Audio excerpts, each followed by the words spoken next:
kaunar juna mu zaman amana ba sabawa. Allah ya sanya duka albarka cikin auren ku kuyi zaunawa. Hakuri da juriya za ku yi, da daɗin zama ana sabawa.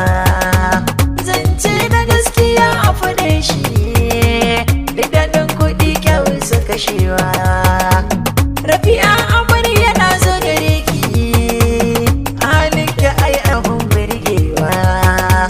Biyayyar da kin kasa ba zaki, gurin kwalliya ki yo karawa.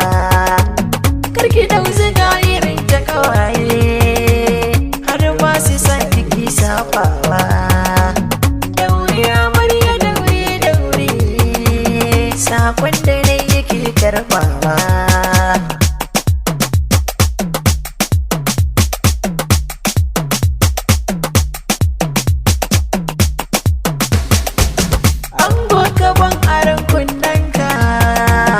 Sako na zo da shi a gurinka, halinka ai abun san barka, na sani babu jinin shakka.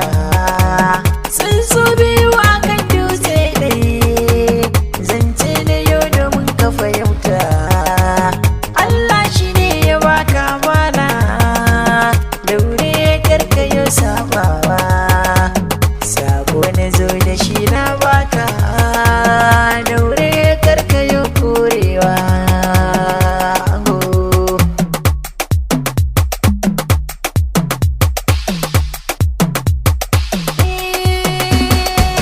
Yan mata lallai kun taka a wannan rana, wacce ba ta yin takawa ta koma baya, tsohuwa tana yin takawa balle yarinya.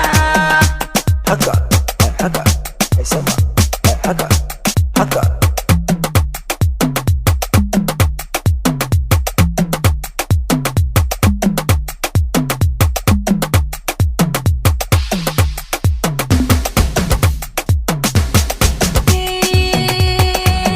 Ango amarya kun taka da takun girma, abokan amarya kun juya da juyin girma. Na ango ku takawa, na amarya ku juyawa. Waka nake rerawa, ganga nake dokawa, ga kuɗi ana watsawa, ni ma ina takawa.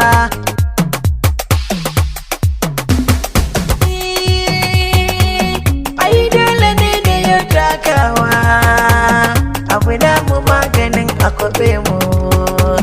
Ai bikin na yayana ne, ai dole ne da ya takawa. Banguri, nema banguri. Haka, mana. Duk daɗin komai ba ai zai kare, na bar kunan nake hutawa. Amarya fatan alheri, Hafiz Muhammad Nakun